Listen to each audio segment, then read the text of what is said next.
Guys यो कुन ठाउँ होला भन्न पर्यो है गाइज। यहाँ हामी अहिले बेसी जाँदैछौँ होइन। यो कुन ठाउँ हो भन्न पर्यो।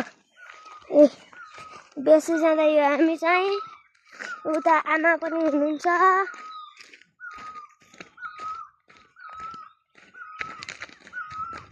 उता बेसीतिर आएका मान्छेहरूले त चिनिहाल्छन्। यो चाहिँ जुके पानी हो है गाइस, जुके पानी।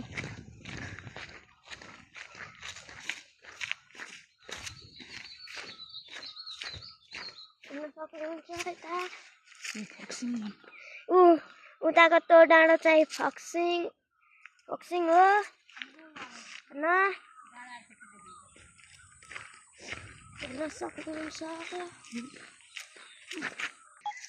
ल गाइज, यो चाहिँ बतासे डाँडो हो।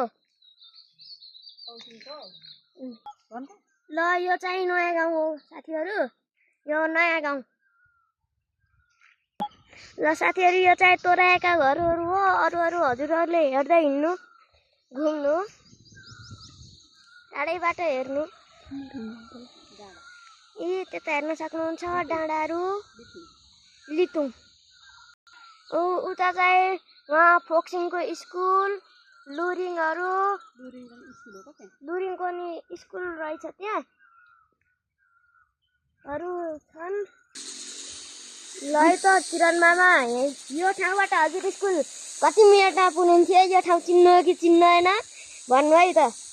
ल है किरण मामा भन्नु पर्यो। ल गमा दिदी, तपाईँ स्कुल हिँड्ने बाटो याद छ कि छैन? यो तपाईँ स्कुल हिँड्ने बाटो है, हेर्नु कुन ठाउँ हो भन्नु हो नि।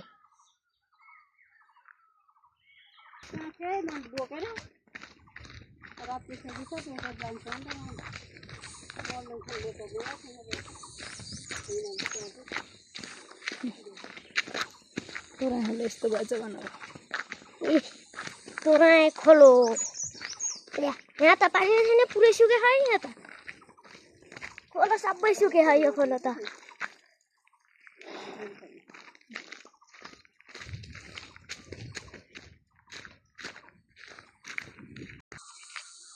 यति बिचमा बढाल्नु पर्यो क्या।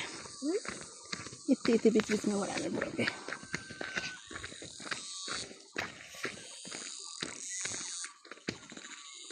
अगाडि ल, अगाडि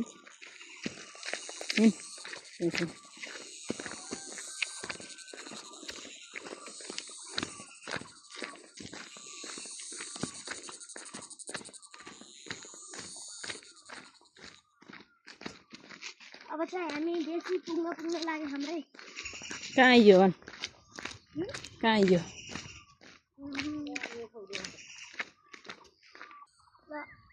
अब चाहिँ हामी हाम्रैबाट यो धनसारको उकालो यो भिर हिँड्दैछौँ। कहाँ हिँड्दैछौँ अरे त फर्केर भन्? धनसारको त्यो भिर, ओह्रालो भिर। ल मामाहरूले चिन्न कि चिन्दैन? मामाहरूलाई याद छ कि छैन यो बाटो? सबै याद छ नि। भन्दै जा। किरण मामा, त्यो भिरमा गोरु चराएको याद छ कि छैन? मामाहरू, त्यो भिरमा गोरु चराएको याद छ कि छैन भन्नु है कमेन्टमा।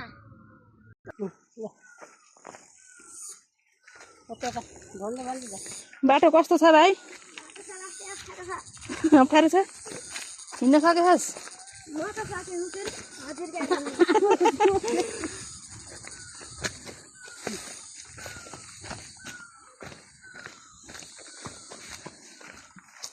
आमा कसरी बस्नु त्यहाँ?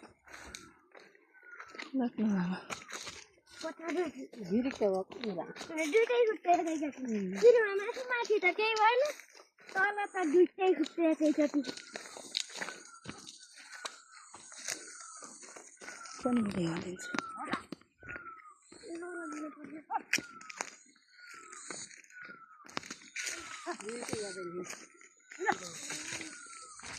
जेठा सन्चै हुनुहुन्छ?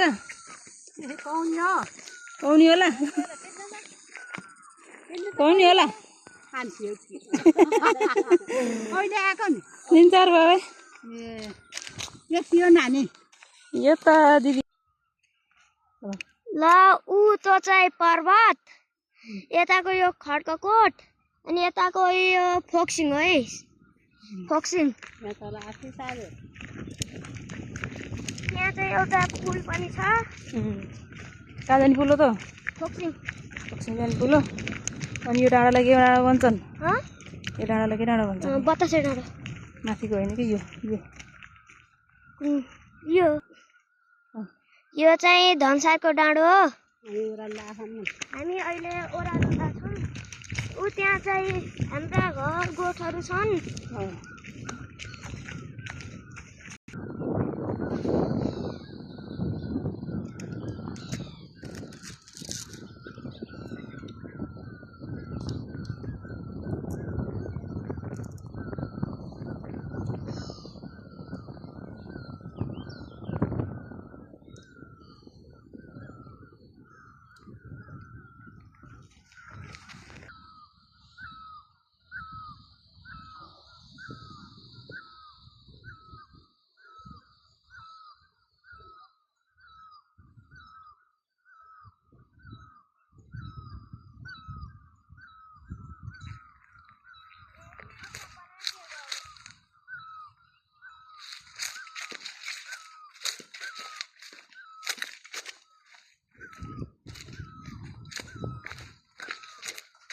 यो ठाउँ चाहिँ हाम्रो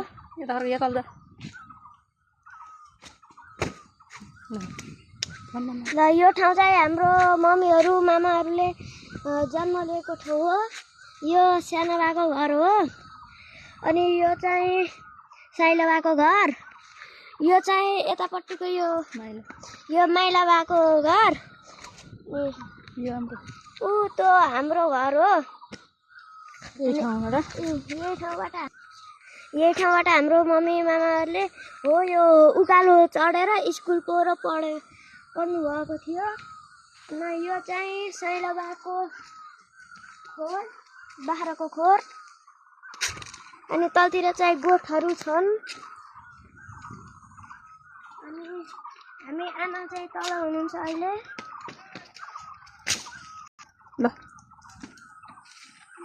यो बाटो पनि खतरनाक खतरा भर्छ यसरी झर्न पर्ने यता चाहिँ पुरै परालहरू छन् धान ठटाएर हेरिरहेको दाइ पनि गरेको छैन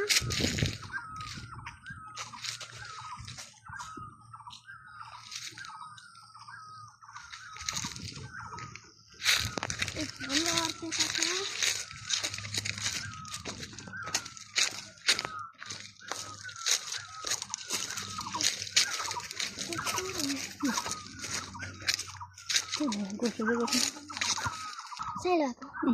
यहाँ चाहिँ साइलगाको गोठमा गोरुहरू पनि रहेछन् दुईटा गोरुहरू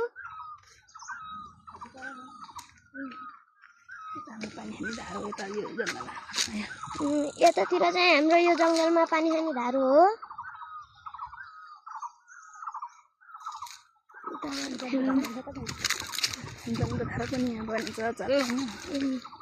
खानेपानीको धारो यतातिर छ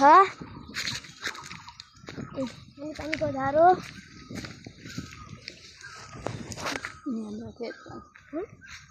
यिनी हाम्रा खेतहरू दैला मुनिका खेतहरू दाउराहरू पराल सबै छ पहिलाभन्दा साह्रै उडाठिलो पनि देखिएछ यो घरहरू छोडेपछि बस्न छोडेपछि यो चाहिँ हाम्रो ठुलो आँपको बुटो हो यहाँ चाहिँ बस्न छोडेपछि दैला मुनि धेरै आँपका बुट्टाहरू भएछन् यहाँ आँपका बुट्टा धेरै छन् यहाँ चाहिँ खानेपानी रहेको छ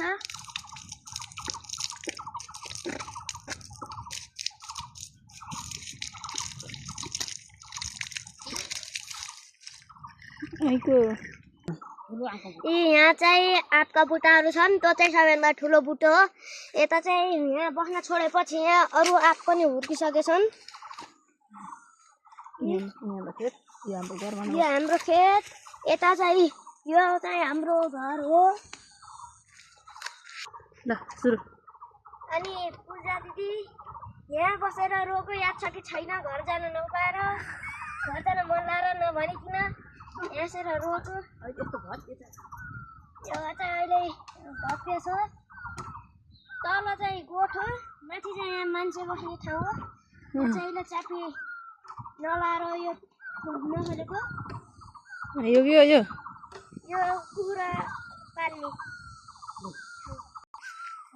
अनि यहाँ चाहिँ बाख्रा बान्ने यहाँ बाख्राको खोर छ यहाँ बाख्रा बान्ने अनि यता चाहिँ यहाँ भैँसी बान्ने भकार हो अनि यतातिर फेरि यहाँ गोरु बान्ने है अब गोरु बान्ने ठाउँ हो यो हाम्रो आँगन यो चाहिँ हाम्रो आँगन यहाँ फेरि अजारको आँपको बुटो छ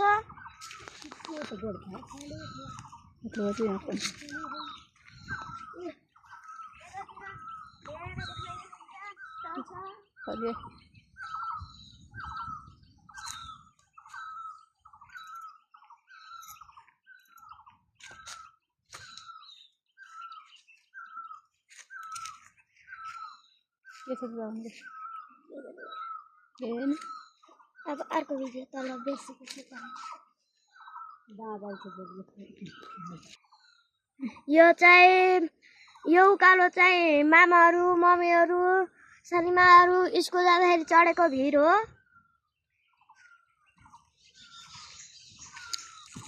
अब चाहिँ हामी खेततिर जानेछौँ अब खेततिरको भिडियो चाहिँ अर्को पार्टमा ल thank you for watching by